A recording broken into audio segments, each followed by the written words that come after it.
podcast. I am super excited, and I'm just gonna, like, in the first few seconds say this is gonna be my favourite podcast that we have done yet. Even more than Hannah going on tour. Yeah. Okay. Even more there. It's been an amazing October thus far, and we're only in like the second week. Yes. On the 2nd of October, Microsoft treated us to quite the day. It was a big day, and it's kept us busy. It was a Tuesday. It has kept us very busy. So on the one day, Office 2019 came out, Forza Horizon 4 came out, and Microsoft chose to announce a new range to the Surface family. So we're seeing the Surface Pro 6, the Surface Laptop 2, and the Surface Studio 2, as well as an awesome new pair of Surface headphones as well. Yes, because I always forget about those. Because they're very new, right? It's super exciting. So new. We might not get our hands on them for a while because we're in little old New Zealand, it's starting off in the UK and US. Yeah. But damn, people are excited. Yeah. And I'm very excited to at least have a go on them. Absolutely. And we overpromised last week, as we sometimes do, but we're going to deliver, which excites me even more. So later on in this podcast, stay tuned, because we will be unboxing the new Surface Pro 6 and the Surface Laptop in carbon black. So I can see them off in the distance behind the camera, and I'm very excited to get them out of the box and get my hands on them for the very first time. But before we do that, I do want to rewind a minute and talk about two gaming related things. First things first. Two things. First things first, Fletch, have you played Forza Horizon 4 since we played it last week for the podcast? I definitely have. I worked on the weekend, but when I got home, I just chilled out playing Forza. Yeah. It was great. And throughout my time, like the last 5 years that I've worked with Microsoft, everyone I know has an awesome gaming story about why gaming means so much to them. I didn't have a console as a kid. It's not really been something I've into. You guys know that, like, I'm so curious as to where this is leading. I'm becoming a better person. I'm becoming a better gamer. I'm gonna be more patient. I'm working on it, but I've actually played Forza Horizon 4 since last week. Are you like doing it for the podcast? No, I'm not doing it for the podcast. So the reason for it, and I'm really excited about this, because this is now my own like special personal story to do with gaming. But my boyfriend Graham is from Scotland. Welcome, Graham. If you're watching this, hi darling.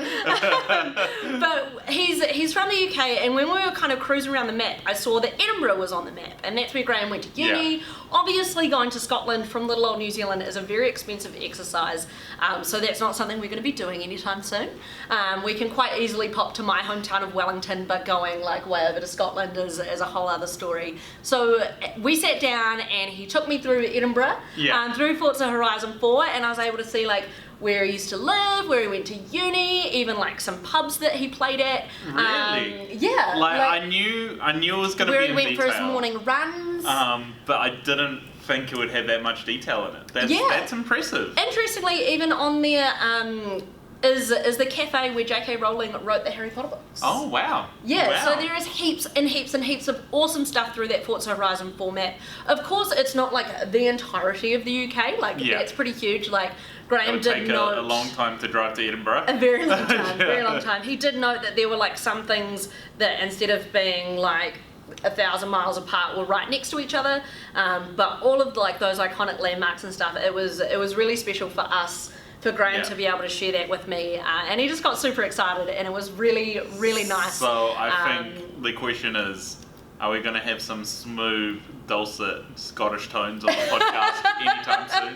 Probably not. I think there should be a petition to get... Next episode is Graham taking us around Scotland. Yeah. There we go. But very, very cool. So I'm really excited, and it's now my personal gaming story. So when anybody ever says to me, like, even my mum, I can now relate. I can relate. I'm on that gaming bandwagon because that is something that I just think is really special. I'll fact check this with Graham and let you guys know if she's telling the truth or not later. I am. All right, but the other gaming related thing I wanted to talk about was something that was announced this morning through the Microsoft blog, and it was kind of alluded to at E3. It was definitely teased at E3. It had a drop, it had a mention, and it was like I was super excited to find out about this because to me, like it's evolving the whole next generation of gaming. Like I agree. This is the next generation. I'm very, very excited. So at the moment, it's called Project Cloud X, and what it is essentially a streaming service They've miraculously managed to get all of the Xbox components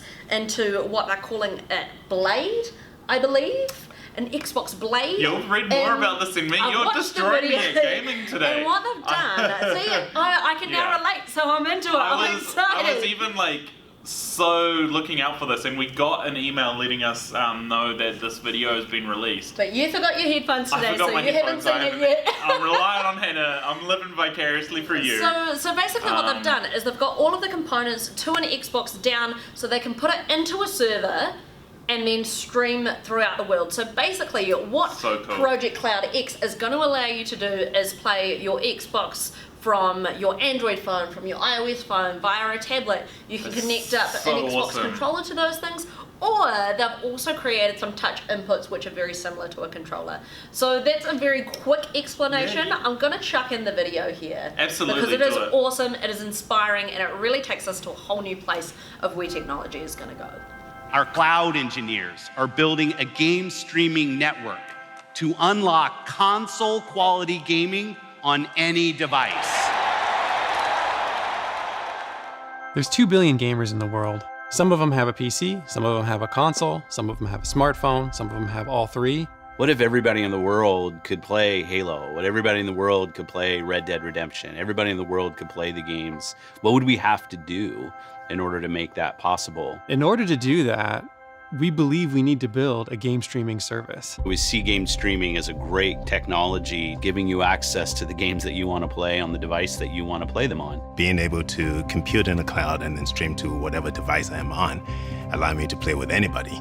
That's powerful. But when you think about any other form of media, the idea that it's locked to one device is just totally absent. I want to be the center of my world, and I want the devices around me and the services around me to be available wherever I want them to be. What does it mean to completely change the paradigm of how we play? The first thing people say is, you're crazy, you can't build a service like that. What about latency? What about the level of detail? What about the richness of the game? Is my experience going to get degraded? We are a gaming company with content and community, and we happen to also have a great, strong first-party cloud in Azure. It makes us uniquely positioned here. Azure supports 54 regions in 140 countries, and we're going to build hardware to deploy into those data centers. We have our first rack of console hardware in the data center in Quincy today. We've taken an existing Xbox console, we've broken it out into its component parts, and can actually build a single blade unit that can host multiple Xbox systems at one time. So we've actually built not just the blades themselves with the boards inside, but all the infrastructure associated with it. We have evolved the platform. We're readying the data centers. We're readying the network. We have increased bandwidth. We're introducing new ways to do video encoding and decoding. We are going to be pushing the edge of what's possible, even with 5G, which hasn't been deployed worldwide yet. So how real is it?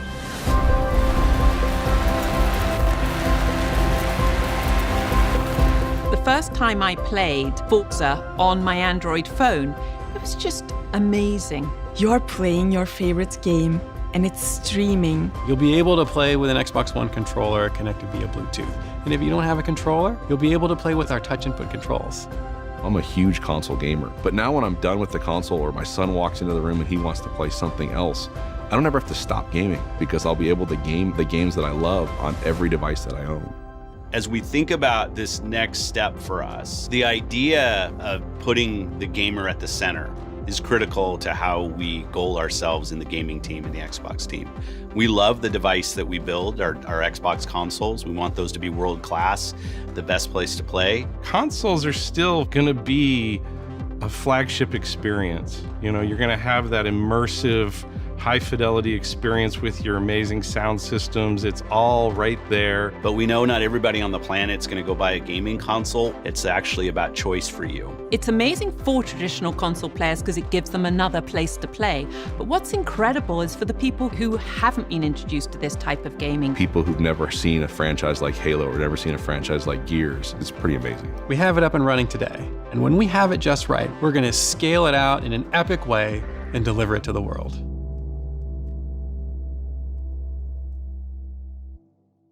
Very, very cool. I'm so excited now that I'm a gamer to be able just to kind of take that across the thing. And I think it's very exciting the way that they've sort of phrased it is that, you know, with app games becoming more popular on mobile, of course, like even at E3 we saw the launch of Gears Pop the Gears series as well. You know, we're all playing different things at different stages on different devices, so having one thing to bring them all together, you know, why shouldn't Microsoft make the most of the fantastic Azure service that we have and bring that all together so we can all use it in a different way. So very, very excited. Absolutely. I'm super excited. I'm actually like containing it right now because I really want to just have a go. Yeah, I really same. want to have a go. Me too. I will also link the full blog description so you guys can find out a little bit more about that and what's coming and when it's coming and how it's coming to you.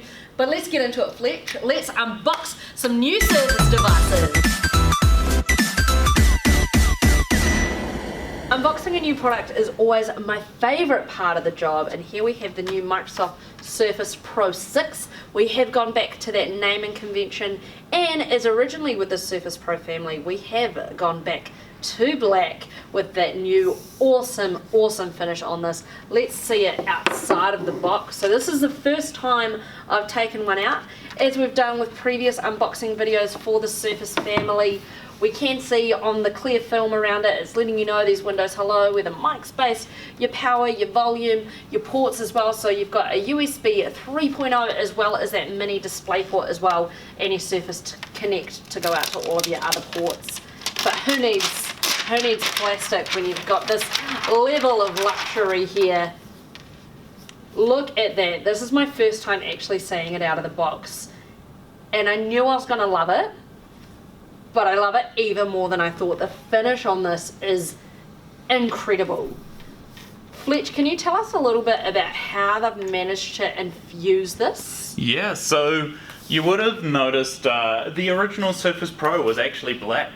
So we've gone back to it like Hannah says, and we've figured out a way. It's literally been a possibility I've heard for just 6 months at this point to infuse the black into the magnesium alloy.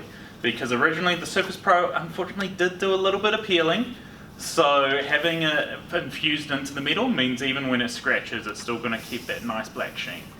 And I absolutely love that not only is the device itself black, all of the power buttons are black, those awesome little hinges at the bottom are black as well, but even across that Microsoft logo, like you've seen on the Surface laptops with the cobalt blue, the burgundy and the graphite gold at this stage, those logos have kind of shared in that awesome colour that's the main colour of the device, and so has the new Surface Pro 6. I'm very excited to turn it on and have a decent go with it.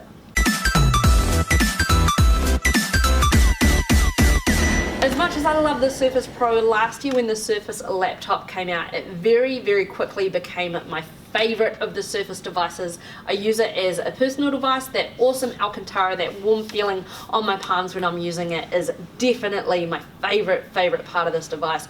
So opening it up, oh, amazing. That awesome new carbon black colour straight away is the first thing you see. That beautiful Microsoft logo smack bang in the middle. Of course, you know, you get your charger and all of that jazz in the box as well, but that is not important when you're looking at such a beautiful device. So beautiful. I'm almost out of words. That never happens. That never happens. Let's take this plastic off. Obviously it's there to keep us safe, but nothing is exciting when it's covered in plastic. Oh, great. Excellent. Oh, man, it looks even better. Even better with that off. I'm just really taking a moment to revel in how beautiful this is. My favourite thing about the Surface laptop is that you can't see any screws, anything in it. Like, how on earth have they actually managed to mould this beautiful thing together? It does have all of the same ports as the original Surface laptop, with your power connect as well as your mini display and USB 3 and your headphone jack as well. Let's see the Alcantara. This is what I'm most excited for. Oh, look at it, that beautiful Alcantara feel. Of course it does have that coating, so if I was to spill something on it, I have 4 minutes to wipe it away, but of course if it gets in the keys it is still technology. But just that awesome black feel, that beautiful fade from Alcantara right up into your screen with kind of no gaps, no technology in the way of getting things done and how you work with your device. Awesome trackpad, it feels nice and smooth. Once again, I cannot wait to turn this on and have a proper go with this awesome new Surface laptop too.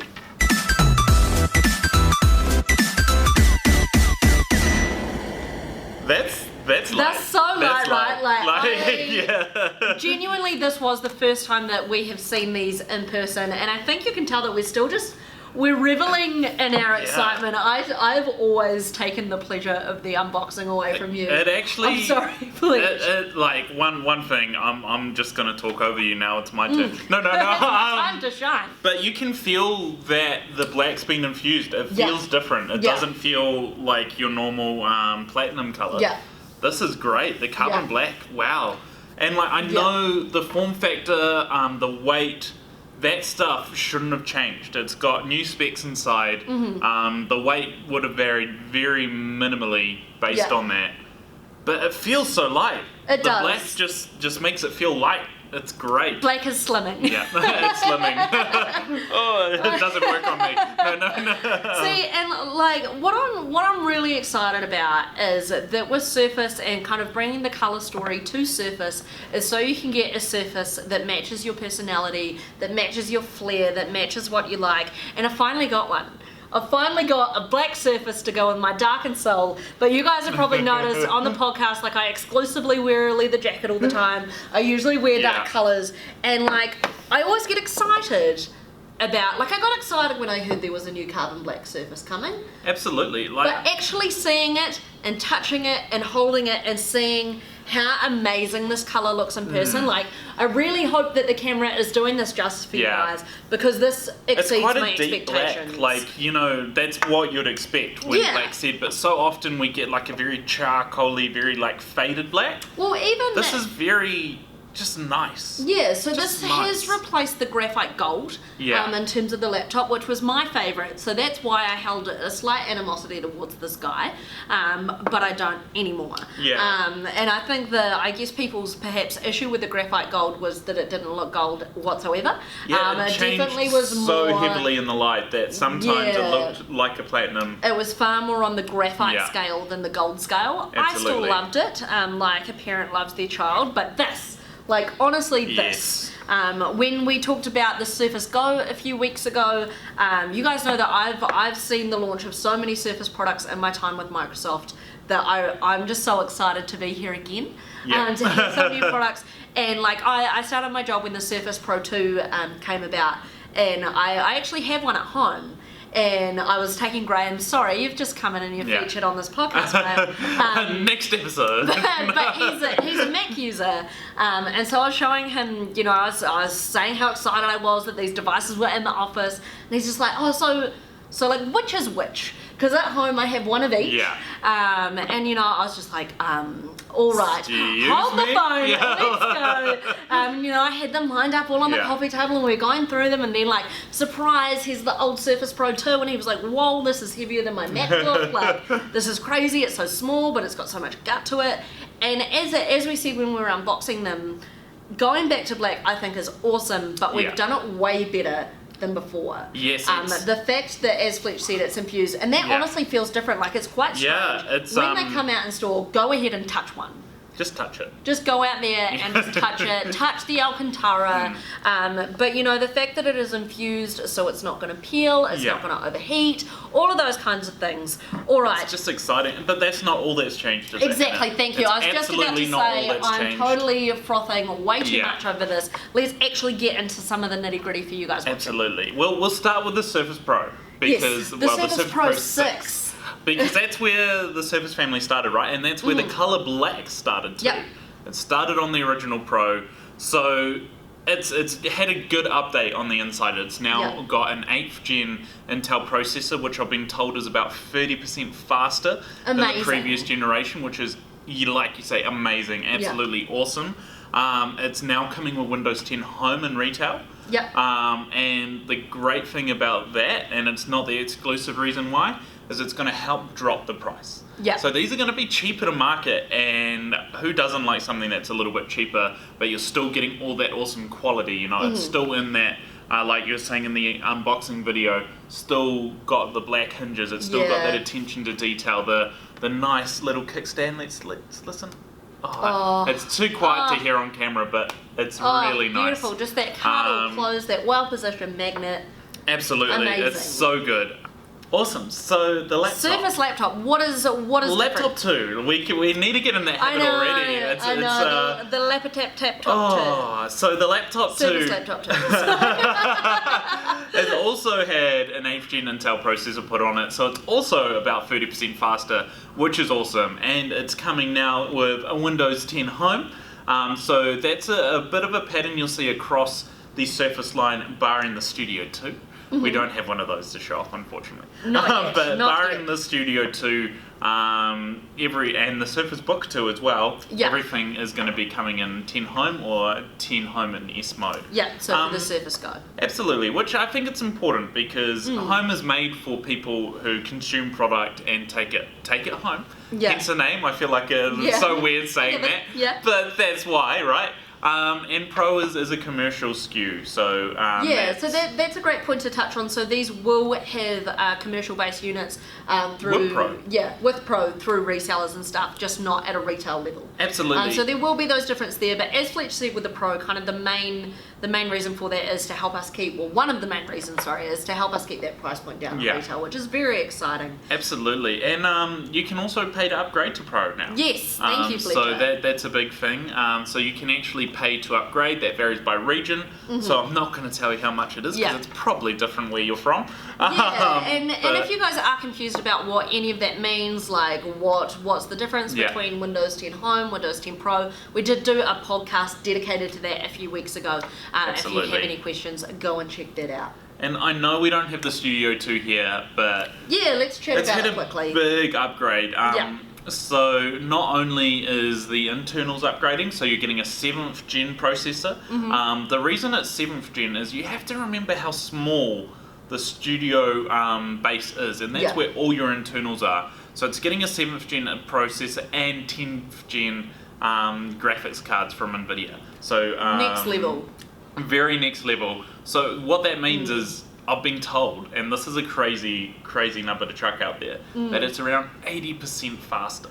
Whoa, That's okay, huge, that is right? That's not a little bit. That is a lot. And like, obviously we do work for Microsoft, so having, like, we don't throw statistics like that out there lightly. Nah. We're not allowed to do that. We'd probably lose our jobs if we did. So that has been kind of very intensely tested. So I'm very excited to get my hands on a Studio 2 and see how they can actually. It's also got a USB-C port on it now, Hannah. Yeah. So that's something you can't forget. The Studio's got a USB-C.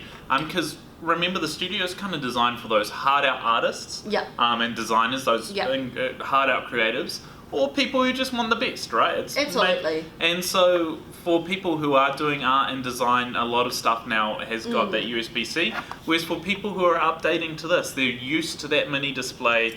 They've got those adapters already, so you want to be able to carry them over to your new generation. Absolutely, and I do want to touch on that because I think that is going to be the most common question that is asked of this generation of product is, why have you gone USB-C some routes and not all routes? And I'm going to tell you, from someone who has used Surface for the last 5 years, I now use my Surface Book 2 every day. I've got the 1TB SSD 16 gig i7 model. It is beautiful. It is amazing. Sure. But here, No. don't mind me, guys. But here in our office, Microsoft have invested in having HDMI to mini display ports for all of our external monitors. Yes, very Think good of point. how many other businesses or even, personal people who have made that investment into their tech, into their hardware, into their adapters. And I understand that, USB-C is awesome, it's amazing, it's the way forward. It's becoming the standard. In a lot of contexts, there are other ways to be able to go out to USB-C as well through external hubs and all of that sort of stuff.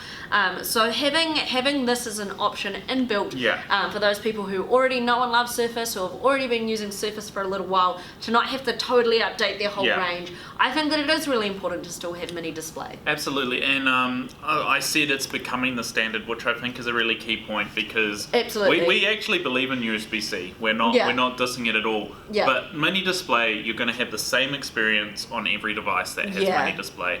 USB-C, you're going to have different experience because there's still too many variations of a USB-C port out there. So once those condense, once we can give the best experience, once it's not going to be so painful for people to update their adapters, I bet that's when we'll see it. Yeah, I agree. I totally that's agree. a personal statement there. I'll just make that clear. But that's just a logical kind of foreseeable future that I see. I totally agree with you, my friend. But if you guys have any questions, I'm sure you are just as excited as us. Well, I hope you're just as excited as us about these. But if you have any questions about the new Surface family, any questions about Project Cloud X or anything like that, even if you've just played Forza Horizon 4 and you've found a new favourite place in it as well, please do let us know in the comments below.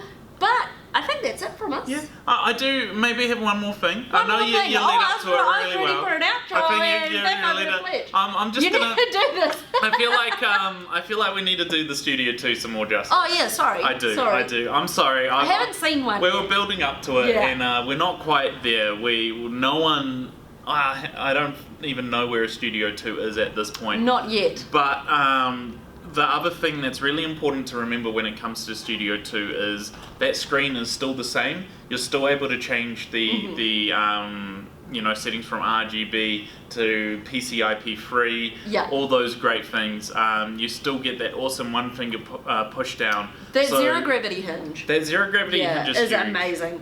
And I actually do want to touch on this. Sorry, I've really. We're going for it now. We're going for it now. I've come back. You thought it was the end, not yet. Surprise! Buckle in. We've got a little bit more to go. But I do like when you said it's for people who just want the best. Yeah. The most interesting place I've seen a Surface Studio out in the wild, this and is you a better great believe story. I'm always looking. I'm always searching for a Surface. I get really excited when I see one. I may have mentioned it on the podcast before, but I'm not sure if I have. But the most interesting place I've seen a Surface Studio in action is in a Coach store.